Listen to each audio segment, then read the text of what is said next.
A chegar a ciencia ao público xeral é o obxectivo de Pint of Science, o festival que se celebra os días 18, 19 e 20 en toda España. Participan 110 localidades e mañá estrease en Pontevedra. Festival de divulgación científica que organiza a Asociación de Divulgación Científica Pint of Science España, pero un festival que a particularidade que ten é que ocorre simultaneamente en todo o mundo os mesmos días do ano. Terá lugar nos 5 continentes, en 27 países Claudia González prendeu a mecha pro desembarco pontevedrés do festival. Fixo despois de participar o ano pasado como relatora en Vigo, porque outra aposta de Pint of Science é botar man de investigadores de cada zona. Dícese quilómetro cero, non?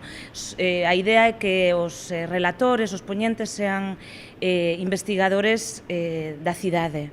Entón, eu o ano pasado fun a Vigo porque en Pontevedra non se celebraba e gustoume moito a organización, disfruteino moito. Falei ca miña parella que tamén traballa en investigación e con outros colegas da universidade que tamén traballan en investigación e pensamos por que non buscar un lugar en Pontevedra para facelo. Ese lugar será a Taberna Nasa, na Rúa da Galera. Acollerá entre mañá e pasado 4 charlas. Correrán a cargo de Pablo Hernández, que desmontará os principais mitos sobre a dor de costas, Elena Vila, que explicará por que coidar a musculatura é unha das claves para vivir máis e mellor, Juan López, que abordará como as novas tecnoloxías poden axudar a promover hábitos de vida saudables, e Víctor Sánchez, que falará sobre o postcrecemento. Que unha palabra mellor un pouco rara para falar unha cosa que non é tan tola, que plantexar que precisamos mudar os hábitos da sociedade.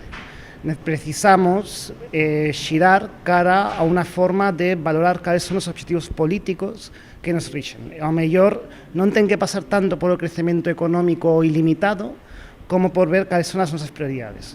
Plantexar como ter un estilo de vida, unha sociedade, unha colectividade máis sana e tamén máis sostível.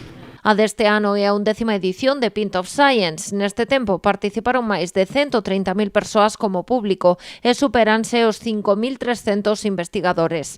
Ademais, neste 2026 o festival aposta por reforzar a súa presenza en zonas menos poboadas. O objetivo é acercar a ciencia á ciudadanía, democratizar o coñecemento, pois ir ao rural, que é onde máis lonxe quedan estes espacios, pois é unha das prioridades. O acceso é totalmente libre e gratuito. Tras cada sesión, o público poderá conversar cos científicos e científicas, un xeito ameno e ben diferente de achegarse á ciencia. Que é unha axuda xigante para deixar de esgochar a ciencia que facemos detrás de suscripcións que non son baratas precisamente a revistas científicas e falar en termos que son moito máis recoñecibles por resto das persoas. Entón quero animar a calquera que teña o mínimo interés tanto na saúde como o tema do decrecemento e a xusticia social a chegarse, porque non imos ser frikis, non imos falar dos nosos libros.